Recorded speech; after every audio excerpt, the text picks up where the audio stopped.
Welcome to the In Love with PMDD podcast. I am your host, Dr. Rose, your PMDD Relationship psychotraumatologist, and I help you stop the monthly PMDD breakups. PMDD is premenstrual dysphoric disorder. It is in approximately 1 in 5 women, and it makes you want to break up with your partner approximately 1 to 2 weeks before your period every single month.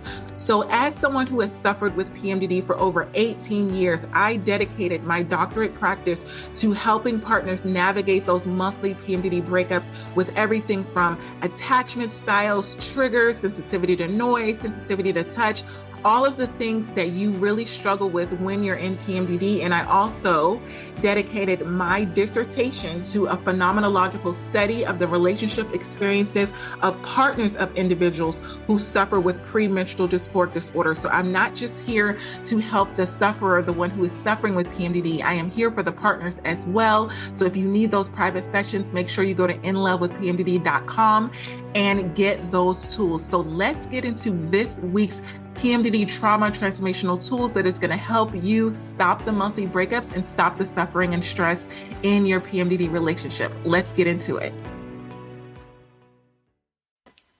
Today, we are going to be talking about 7 common mistakes that PMDD partners make in their relationships. So I wanted to kind of record this episode for you to get a framework of some of the common mistakes that you could be making, not to shame you, right? Not to tell you that, if you're making these mistakes that it's wrong, but I also want you to know if you're making any of these mistakes that it is something that you should stop, and then there is something that you can do about it. So as I go over all of these ways, I want you to know if you identify with any of them, if they resonate with you.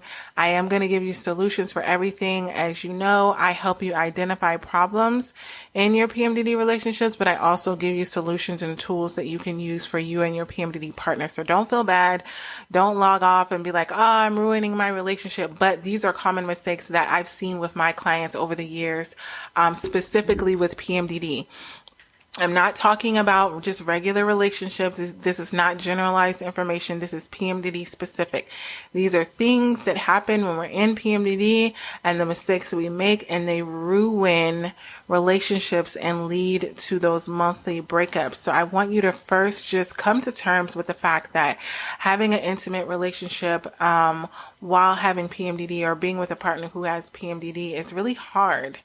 And I don't feel like I know that there is not a lot, if any, instruction out there with the medical, system. I know as I'm getting my doctorate in PMDD relationships, as I told you so many times before, the literature is just not there. So I never blame, shame, or make anyone, or judge or make anyone feel bad about having issues in their PMDD relationships, because I know that if you go to the common therapist counselor, they've not been trained on this, right? So PMDD was just added to the DSM in 2013. And if you think about a lot of the doctors and counselors and all of the individuals that are trained on therapy and things like that, they were not trained within the last 10 years. They've been doing their job for 10 plus years. So that means that they've not gotten training on this. Not to mention, it is, even though it's been added to the DSM, and the DSM is the Diagnostic of Statistical Medicine. It's like when you can diagnose someone with something, every doctor has to go through this book. This is a huge book, and I use it all the time for criteria to diagnose you. But it's just, I would say 2 pages. And the book, I have it like over in the corner right there because I use it all the time. It's probably 1,000 pages, like 1,200. Like 1,000 to 1,200 pages, and they just came out with a new edition this year. And I checked on there. I always check every single year because I feel like so many times counselors, therapists, there's so much drama that goes on with PMDD as a whole. It's very controversial. So just knowing from a practitioner's point of view, there's a lot of practitioners that do not believe that PMDD should be a thing, right? So this is why it's so hard for us to get help for it, because there's so much skepticism with, oh, can't we just call it like a glorified PMS? Can't we put it under the realm of PMS? And there's individuals that had to fight just to get 2 pages out of this giant book. And so a new one came out this year.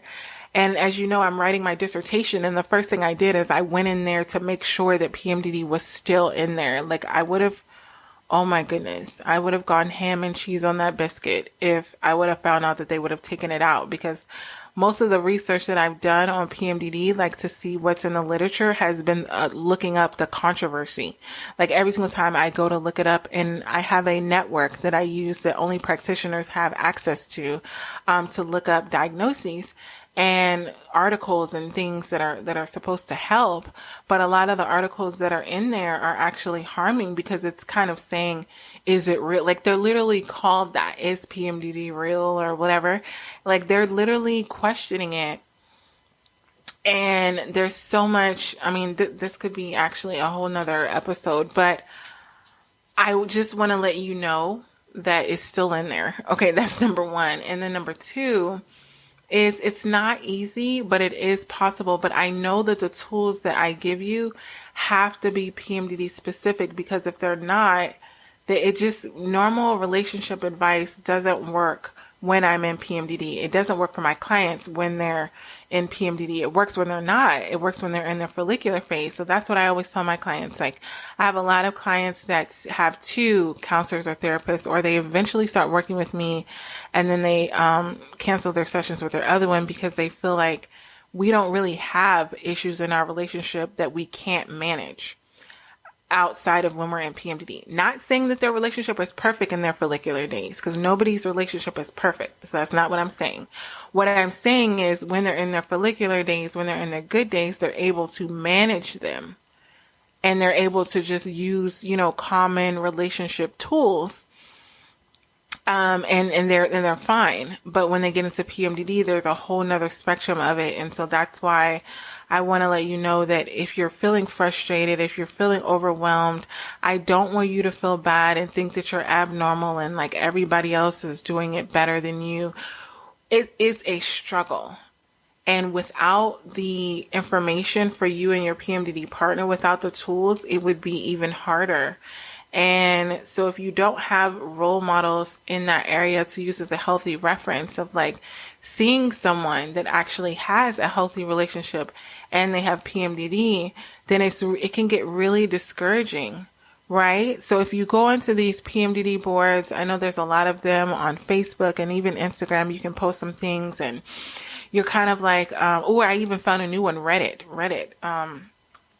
which is like a search feature for a lot of things. And you go on there and you talk about the common scenario-based problems that you have in your relationship with PMDD.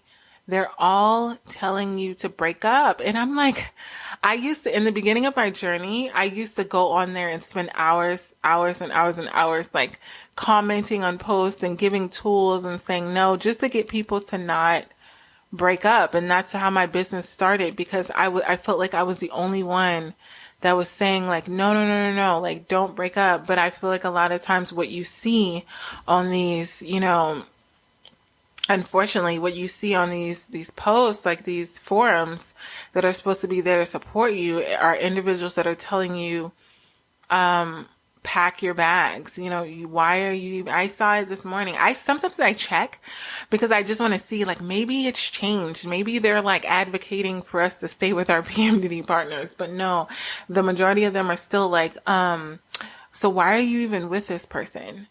And like they're making you question things when I already have intrusive thoughts. So when you go to these forums and you're in a vulnerable state and you're already in that state where you're just looking for some glimmer of hope, and someone tells you to leave your PMDD partner, you're like, this must be a sign. Like then you just go further down the rabbit hole of wanting to break up with your PMDD partner. And that's why I'm like, I feel it's a lonely journey to be like an advocate for not breaking up with your PMDD partner. And again, I say this because I know that the majority of you have genuine good PMDD partners meaning they're good people, but they just don't have the tools.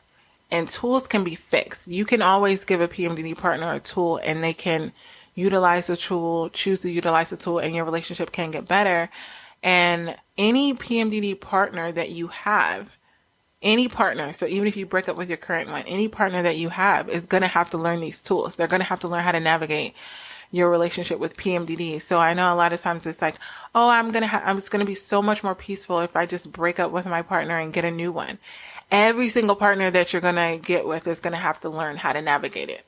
It may be easy in the beginning because you kind of have those rose-colored glasses on where you feel like they can do no wrong, right? That may help. But what's really happening is there's a lot of damage that's being done, but they're just so infatuated with you that they're not saying anything about it in the moment, but they're storing it up in their memory.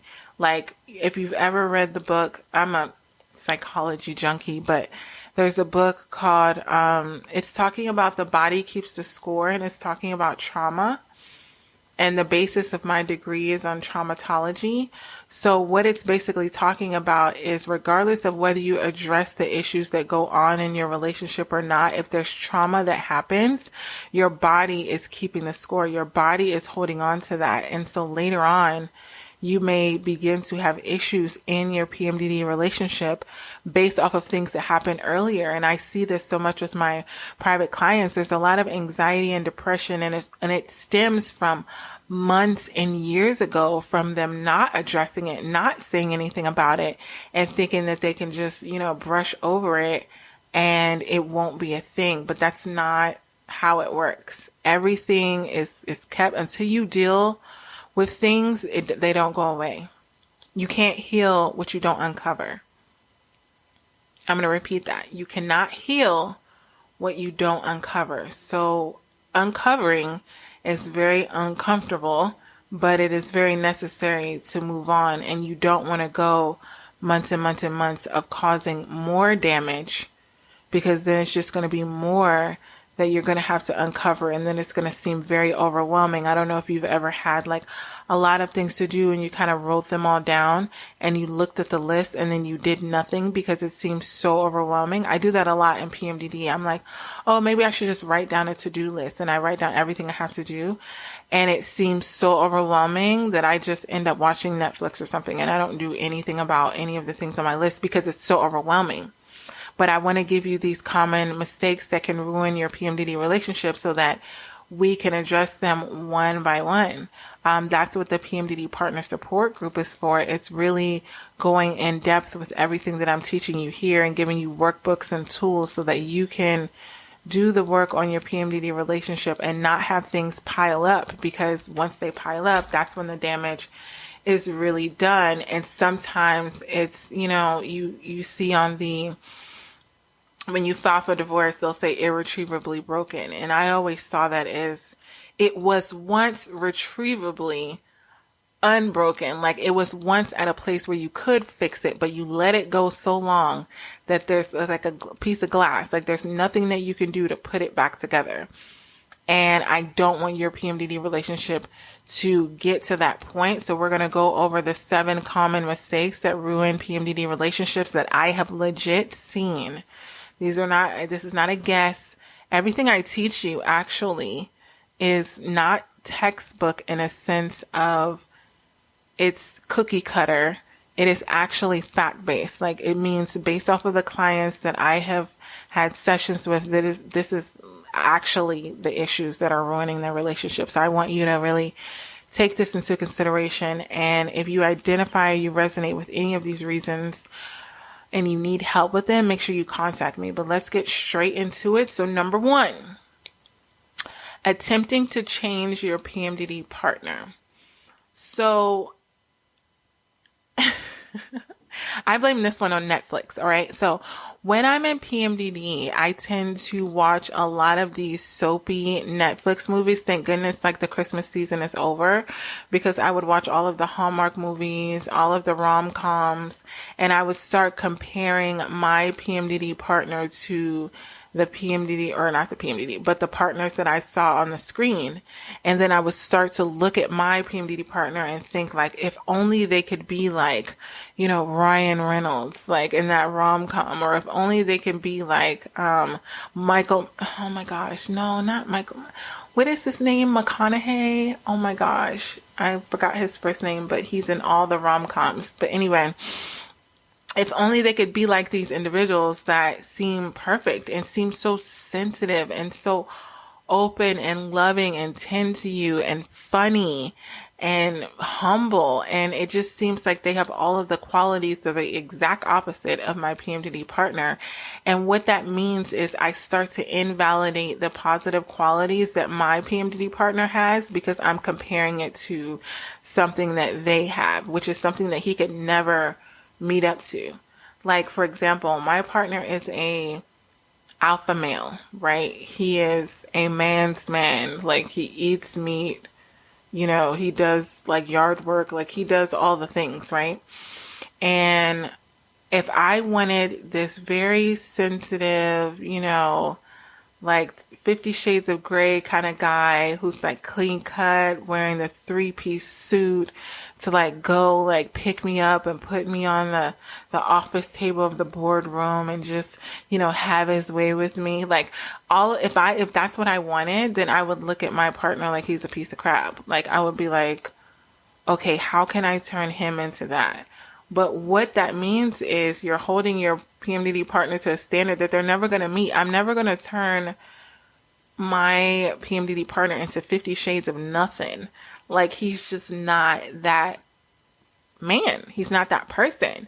And this goes for male and female. If you have a partner and you look at these, movies and you see this super sexy feminine, woman, and you feel like you need that in your life, and they're so in tune with your needs, and they're really just all about you, and they just want to serve you and be about you. And you're like, I need to get a PMDD partner that's like that. And then your PMDD partner is very like factual, logical, not really emotional. You start to be like, why should I be with this person? And this is what leads to the breakups, because you're comparing. And I know for me, when I'm in PMDD, hey, that rhymes. I spend hours watching Netflix because it's a way for me to disassociate and to give my mind and my emotions a break. And it's a healthy thing that I do because I strategically do it, right? If you mindlessly scroll on social media or you mindlessly watch Netflix and when you're supposed to be doing other things, then it's a problem. But I give myself space and time to do those kind of things because it just gives me a break. Like, I need a break sometimes. And so I have to be mindful of, like, if I'm going to watch these Netflix series, like, I need to bring it on back and remember the good things about my PMDD partner and not expect them to change and not think that I can mold my PMDD partner into something that they're not because of a fantasy that I've put in my mind, because that's what it is. Because even if I got, the person, the people on the movies or whatever, there's going to be something wrong with them.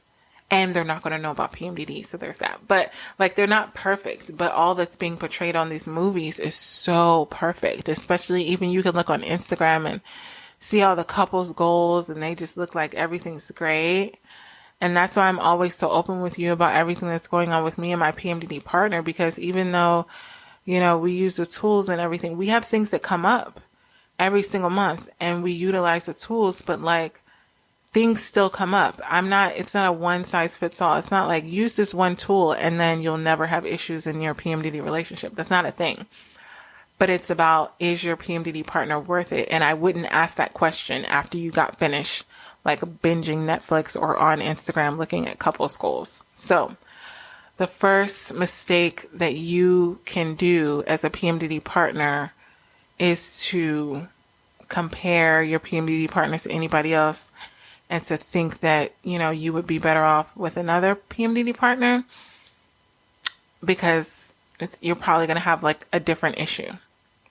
You probably won't have the same issue, but it's going to be a different one. So if you're going to end up working it out or having to work something out, then you might as well just work it out with your current PMDD partner, because you got skin in the game, as my business coach would say. So I'm big on that, the experience, especially when you have children involved. Oh my gosh. Like, it's a whole nother aspect to it of talking about changing partners when there's children involved. And so many times we get so wrapped up in our journey and what's going on with our relationship that we forget that our children are attached and affected by every single breakup, every single conflict, all the things that, again, that's another episode. But let's go into the second one, a second thing that can ruin your PMDD relationship. And that is something I used to do so many times, and I thought I was doing the right thing. So a lot of these common mistakes that I'm talking about, they are things that you could have been doing or you could be doing that you think that you're doing the right thing. And that is avoiding confrontation at all cost, right? So here's the balance of that. Some things are not worth arguing about, right? I am aware of that. I am aware that, you have to, what is that phrase? Pick your battles.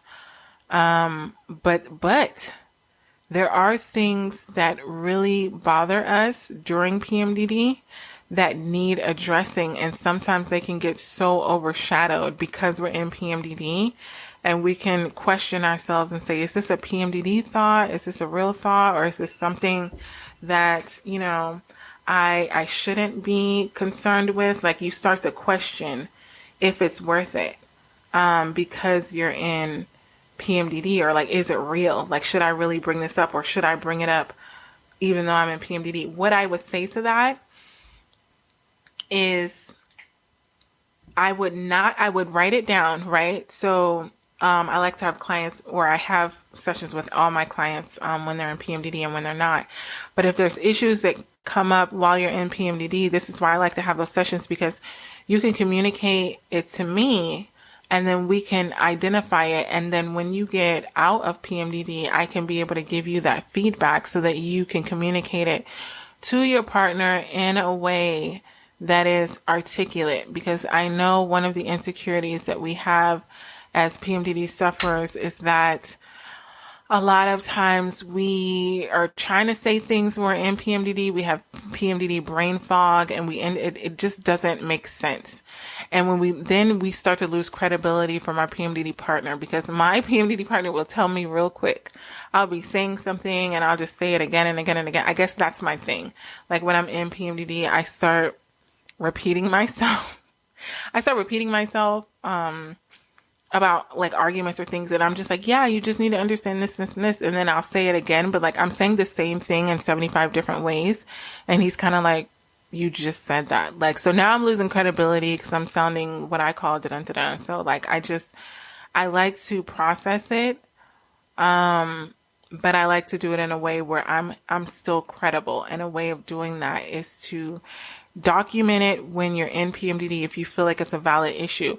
Then when you're out of PMDD, then you can communicate it to your partner in a way that they will understand, and they won't be like, oh, it's just because you're in PMDD. Like, it's not really an issue because you're in PMDD. Like, because ultimately your situation is never going to improve if you don't confront what is the real issue, right? Like I said, what you conceal can never heal. What you try to cover up, what you try to make, it's like not a good thing. And you're like, oh, I don't want to bring it up. I don't want to be confrontational. I don't want to cause an argument. Then I'm going to be called the bad guy because I'm going to be the one that brought it up. But then guess what? If your PMDD partner is doing something that's harming you or hurting your feelings, they're going to continue to do it because you're never stopping them. Like, you're never telling them that it's wrong. So they're going to continue to do it. And then by the time you bring it up, they're going to be like, well, why are you mentioning it now? You let me do it this whole time. So sooner rather than later, hard talks are necessary from time to time. Me and my PMDD partner this year, or last year, 2022, we had so many hard talks. And I was kind of like that person that's about to jump into the double dutch, where I kept rocking back and forth because I didn't really want to have them. Like, I knew that they were needed, but I didn't really want to have them because I didn't want to be held accountable for what the outcome was going to be. But at the end of it, it was so necessary, and I was so glad that I even had something to reference to even tell my PMDD partner, like, hey, remember we talked about this. Like, but if you never talk about something, you cannot hold them accountable. So avoiding confrontation at all costs is a big no-no. And it's like ripping the Band-Aid off when you have hair on your arms. Like, I know it's going to sting for a little bit, but it'll be better in the long run because you have to, uncover that wound so it can heal and get some air and all the things. So the next thing is, not maintaining enough distance from your ex. Your ex might still be your friend, right? So you may have ended on good terms. I've had exes like that where I really thought I could keep them in my life because I ended my relationship on good terms. And I'm like, oh, that's my friend. But you have to remember that the bond that you had with them, it can be so easily reconnected during PMDD because there's already a thing where people have like dreams and visions of their ex, when they're in PMDD. It's like a weird thing. Even if your ex, made all these mistakes, you're remembering these wonderful things about them. And there has to be a limit to what your current partner should have to deal with. And if they think that when you have an issue that you're going straight to your ex because they're the ones that know you, they were there for you, like that's the sensitive part, is that they have been through certain lifetime experiences with you. And then when you're really going through things, you're kind of thinking like, who would really understand me? And if that's your ex, that's a hard one, because then it opens the door for those late night, semi-intimate texts that now you're crossing the line. And your ex may present it like, oh, they don't let you, I've heard this so many times. They don't let you have friends. That comment? And it's just like, they're trying to downplay the connection that you all have. Like, did we not exchange bodily fluids? Did we not sleep together? So like yes, you were my friend, like after the breakup, or may have been my friend, but like we had sex, right? Like you have a bond with a person that you have sex with, that you're intimate with, that you kiss, affection, emotional connection. Like even if you didn't have sex with your ex, if you connected with them emotionally, it's a double whammy. But like I told you before, the body keeps the score. So like you got to be real careful, because when your PMDD partner starts doing some things that irritate you, trigger you, get on your nerves, they're not being supportive, they're not being all the things, that is when your ex is going to be there with open arms, and you're opening up a can of worms. And I know that if you're a really loyal person, you wouldn't want that. You wouldn't want your PMDD partner talking to their ex. That's what I always say. Like, at the end of the day, would you want your PMDD partner to do that to you? I know for me, the answer is no. Sometimes you're looking at it from a one-sided view, like, that's my friend, and you're thinking about the specific person, and it's really innocent. But at the end of the day, if you think about a person of the opposite sex or same sex, doesn't matter, and you're thinking about the connection that they had with them, would you feel comfortable knowing that your PMDD partner could be talking? Now you're questioning everything. You're opening the door for a lack of trust, because you're questioning what they're doing when they're not with you. Are they texting with their ex? Like, now you're leaving the door open. So just, you gotta limit that and I don't want to say shut it down, but you do need to be open and have a conversation, and notice that when you're in PMDD, I would say that's like a no-go zone. Like, I would not advise, I'm trying to say this in a very politically correct, I would not advise my clients to communicate with their exes while they're having issues with their relationship while in PMDD. There we go. I wouldn't suggest it, because you're too vulnerable at the moment. When you're out of PMDD, you're in your good days, when you can remember the totality of who your PMDD partner is, meaning you're remembering the good, the bad, and all the things in between. Your mind is more clear, then yeah, maybe.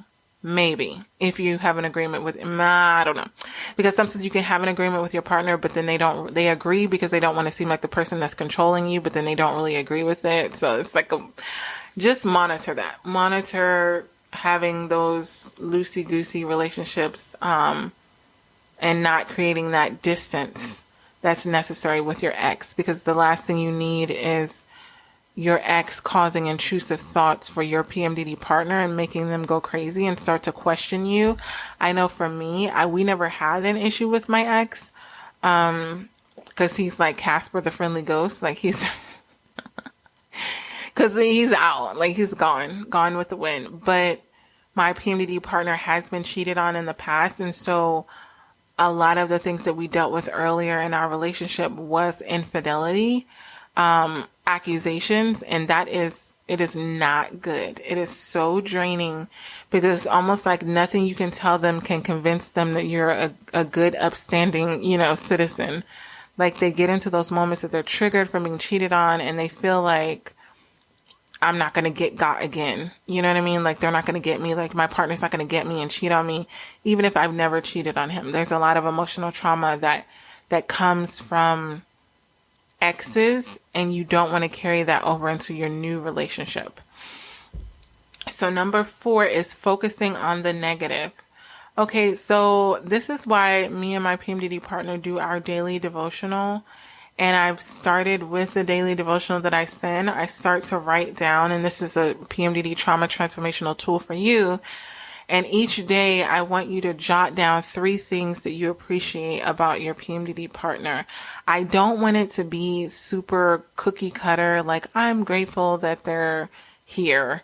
I'm grateful that they're good to me. Like be very specific, because when it comes to PMDD, these are some things that you can go back and look at.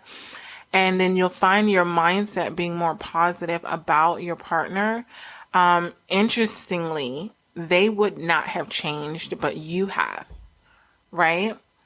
All you and your mindset about your PMDD partner is controlled by you. How you feel about your PMDD partner can change with the wind.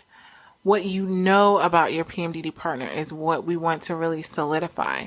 Because I can feel like my PMDD partner is a piece of crap today and the most wonderful thing tomorrow. Because you have to really recognize that feelings come and go. But what do I really believe? What are facts? What are things that I know about my PMDD partner? So when I tell you to write down things that you appreciate about your PMDD partner, write down facts and try not to have all of the 3 things that you write down be like, they make me feel like this. They make me feel like this, because anybody can make you feel good. But what is it specifically about them that you value? Number 5, the 5th mistake that you are making with your PMDD partner, can be making, is you're failing to communicate your needs. So many PMDD partners do so much for their partners and nothing for themselves, and expect for their PMDD partners to pick up the slack. Meaning you're neglecting your own needs, and then you're resenting your PMDD partner for it. And then when they don't do things that you want them to do, now you're mad about it. This is why I do my PMDD partner's morning routine. It is because I fill my own cup first thing in the morning with a routine that really helps me, gives me the things that I need. First, I check in with myself, because every single day in PMDD is different, and I need different things every single day, but I'm giving myself the bulk of what I need. So when I go to my partner, I'm not sitting there with my hand out, because your PMDD partner can feel that pressure, and no one should have that pressure of fulfilling all of your needs, being the source of your happiness. It's very draining, and it's not fair. They should be adding to, but you should be doing the majority of the work on yourself. The purpose of being in a relationship is not to have your PMDD partner meet all of your needs. Do what you can and allow them to supplement that, right? So a supplement means I'm going to Like if you have a full cup, I'm going to fill my cup as much as I can. And then I'm going to allow my PMDD partner to supplement it by giving me the rest of what I need. Meaning if I'm cleaning the house, I'm going to do whatever I'm going to do to clean the house. And then I'm going to have my PMDD partner, I'm going to ask them, hey, can you take out the trash? Like it was so amazing having my PMDD partner here for the last couple of weeks because there were certain things like he didn't take on all the tasks of cleaning the house or doing the day-to-day stuff. He didn't take on all of it, but it was little things that he supplemented. And that is a sweet spot, because when your PMDD partner doesn't feel the pressure to do these certain things all the time, they'll instinctively begin to do things for you that you wouldn't even know to ask for. I know for me, I would like go to do something and my PMDD partner had already done it. And I was like, oh, I need to put this thing together. And he was like, I already put it together. I've done it like 2 days ago. And I was like, oh, like I didn't even have to ask. I didn't have to nag. And it was because I was doing what I could. And he saw that. He saw my effort. And then he said, literally, he was like, oh, I'm about to go. I'll say like, hey, I'm about to go in the house. I'm going to go do this. Like I said, I'm going to go do my daughter's hair. I'm going to go do homework. I'm going to do this. And he said, where do I fit into all that? And I said, wherever you want to fit in. Like wherever you can help, babe, I would appreciate it. That was gold. He did so much by that one statement when I literally said, whatever you can do, I would appreciate. Is way different from, I need you to do this, this, and this, and this, and this. And if you don't do it right, I'm going to moan and complain to you because you didn't do it the exact same way that I would do it. Every single thing that my PMDD partner did, he did it his way. And you have to allow your PMDD partner to do things their way, because if you try to control them so much and say, I want you to do the dishes, but then after you do them, I want it to look like this and that, they're either not going to do it again, or they're going to resent you when they do it again. There was a lot of things that my PMDD partner did. A lot of them were better than me, but some were not to my liking. For example, he uses a sponge. I use a dishcloth when washing dishes and wiping down the counters. I can't stand using a sponge. It feels like I need to have baby hands in order to like hold the sponge and wipe down the counter. I'm a person that likes to take my full hand and wipe off the counter. I don't know. It's something really nice about spreading my phalanges, my fingers, and wiping down the counter. And I literally was looking like, where the heck is my dishcloth at? And he's like, oh, I threw it away. When I tell you, I was like, what? He was like, yeah, I threw it away because there's so much dirt and gunk in there. Like, it just needs to be thrown away. And I said, no, but I could have washed it. Like, I'm like, Miss Keep Up Alive, I could have washed it. No. I bought you. And then he says, I bought you some sponges. And I was like, that was a fork in the road. Cause I could have been like, granted, he had redone the kitchen, like reorganized all the things. I could have been like, you need to stay out. You didn't do it right, blah, blah, blah. And I bet you he would have never set foot in that kitchen to clean it again. I said, oh, thanks, babe. Like, thanks for the sponges. I showed appreciation where I could. And I went and bought me some more dishcloths because like, I don't want to discredit anything that my PMDD partner does, because then that creates a wall to where they're not going to do much more for you. So be very mindful of that. Even if your PMDD partner does things and they don't do them the way that you need, just still show gratitude. And if you need them to do more, express your need after gratitude. Gratitude, then need. I really appreciate that you clean the kitchen and I really appreciate that you clean the kitchen and you wiped everything down.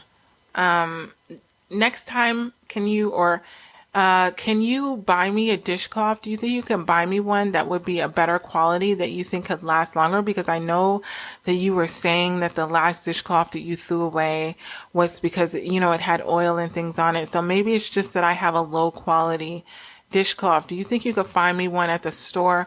Or maybe you can even find me some ones that are super cheap, like at Ross, and I can just throw them away like once a week or something, because I just really prefer to use a dishcloth. And is there any way that you can help me with that, babe?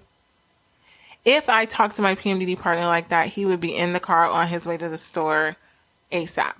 versus I can't believe you did that.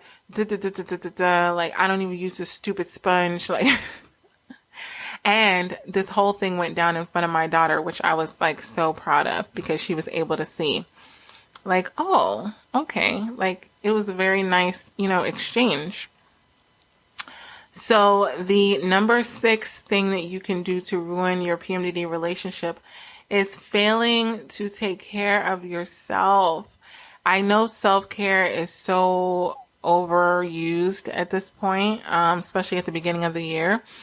But I want to say when you have PMDD and when you're a PMDD partner, your self-care needs to be on next level. Like, it needs to be so customized to you, your personality, what you need on a daily basis. It can look different for you every single day. A relationship should be no reason that you can't do your self-care.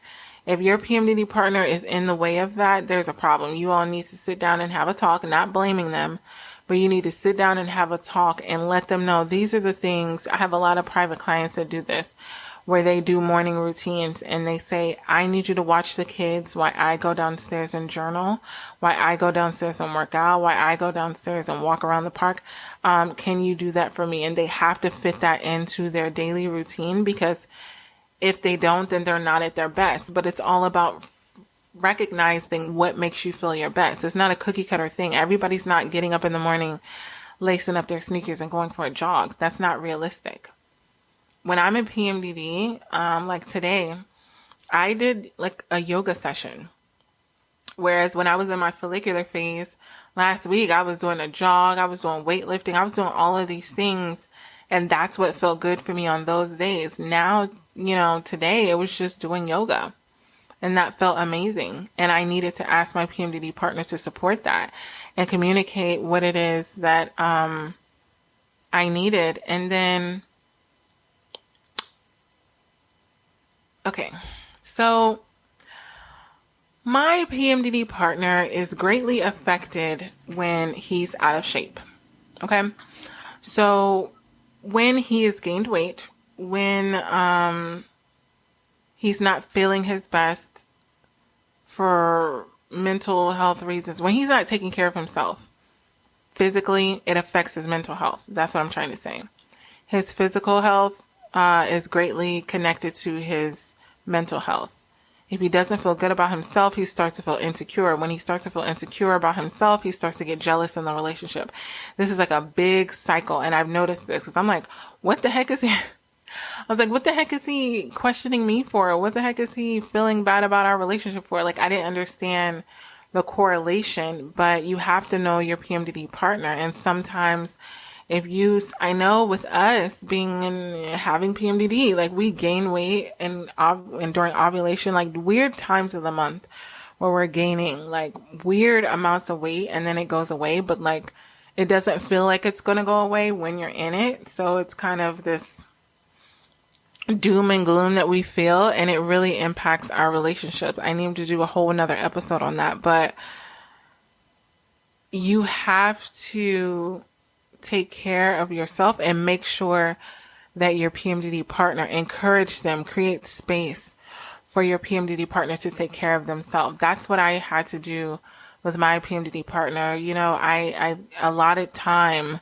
for him to have time to work out, because I know when he's working out, he's, looking good, he's feeling his best, and he feels good about the relationship. When the opposite happens, he doesn't feel good, and there's nothing that I can really do about it. So I try to not shame him for his appearance, and I try to encourage him to do what makes him feel his best, because that's ultimately what it is about. It's not about the weight on the scale or what you look like. It's about when you feel your best. Everybody has their own sweet spot, and that looks differently for everyone.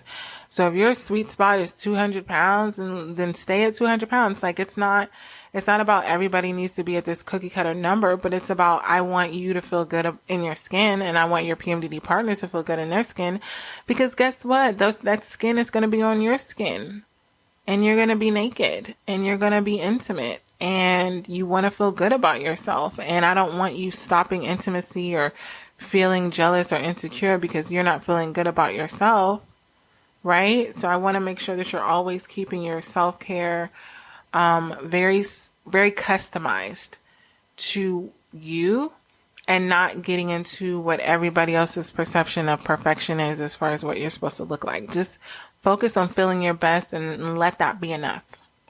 Focus on feeling your best in your relationship and your body and let that be enough.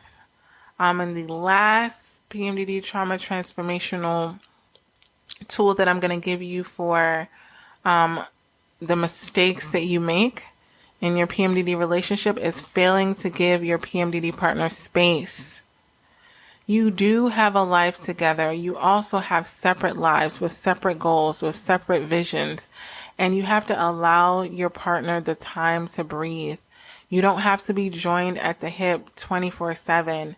I'm talking to my anxious attachment style PMDD partners, and that's my partner. He's very wanting to be around me 24/7, 365. If he could, he would.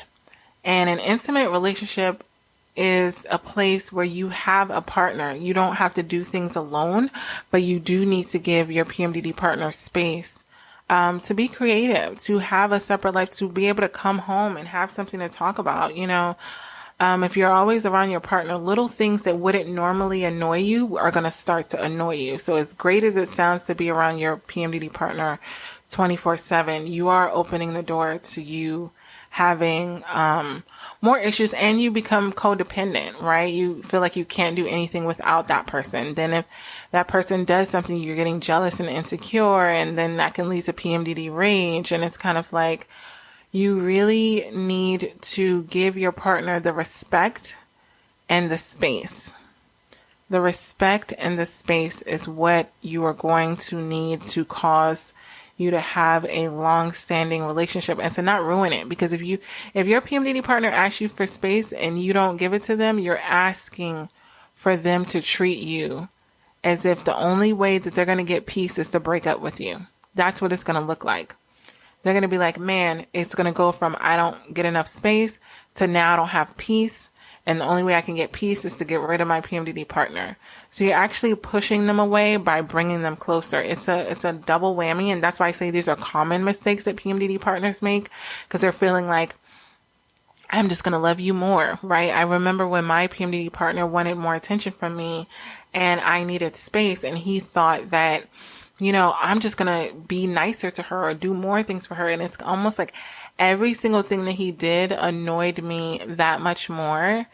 And I started to not even want to give him, like when I got to the point where I could have given him attention, I didn't want to, because I had spent so much time trying to fight for the space when the space might have been like a couple hours. And I feel like when you don't give your PMDD partner space, you end up getting less time, right? Because now they're like looking at you like stranger danger. Like they're not even wanting to come back and connect with you, because they're going to be like, here we go. They're going to want all my space and time. They're going to feel like this is big burden because they're not able to get the space that they need. So just give them a couple hours. Give them a couple hours. Don't overanalyze it. Don't overthink it. Don't think that there's something wrong with it. Think it's like a normal thing. Take it as like a normal thing that you give your PMDD partner space, and then let them come to you. Don't go ask them, are you done yet? Have you had enough space? Do you want to get dinner? Do you want to get a snack? Are you ready to go for a walk? Do you want to go to the movies? Stop. Give them the space. When they're ready to reconnect, let them come to you. So if you resonated with any or all of these 7 ways that you could be ruining your PMDD relationship, make sure that you go to my website, www.inlovewithpmdd.com, and join the PMDD Partner Support Group. I'm going to be having a workbook outlining all of these topics and giving you specific tools that you can print out, that you can have, that we're going to work through for your specific PMDD relationship, so that you can customize these tools so that you know that you're not going to be making these common mistakes. I've had clients in the past where I've shared this with my private clients and they literally posted it up in their house on their refrigerator in their office, at work. They've actually screenshotted it and sent it to their partner so that they know, like, hey, these are the common mistakes. Let's try not to make these. And I think this is a great exercise that you would be able to do for the new year. So if that's something that you know that you need, then go head over and join the PMDD Partner support group. It's going to be, the recording for all of my sessions is going to be Thursday at 6 p.m. Pacific Standard Time. And then the recording is going to be available, unlimited access for the members, so you can listen to it. Your partner can listen to it. You guys can listen to it again and again. You guys can do the workbook. It's going to be a printable workbook. So you can print one out for you, one out for your PMDD partner, make it into a date night, and just really start to utilize these tools. Don't wait. Do not wait until it's too late. Wow, that rhymes. I'm a rapper. Don't wait until it's too late to start using these tools in your relationship, because it makes it even harder. Like, if you wait until you're about to break up and then you start to like, oh, Rose, where are these tools? Like, your partner's probably one foot out the door and it's harder to get them back in.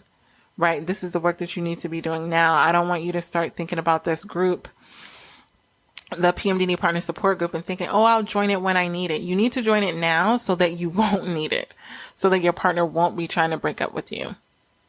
Okay? So go join the group. I will see you next episode. We got this. I hope this PMDD episode helped you and your partner in your struggles within your relationship. And if this is something that you know that you need help with and you need further support, individualized support, make sure you're going to inlovewithpmdd.com and you're getting those private sessions to really work through what you're going through in your relationship, specifically in regards to PMDD. And also, I want you to leave a 5-star written review on Apple Podcasts. What this does is it helps other PMDD sufferers and partners find this show that can help them get these free PMDD relationship tools. I remember what it felt like to not know that there were tools out there specifically for PMDD relationships. So I want to make sure that you are sharing these tools with others, share them on your social media, share them with people that you know that are also struggling in their PMDD relationships. Until next episode, this is Dr. Rose, your PMDD relationship psychotraumatologist.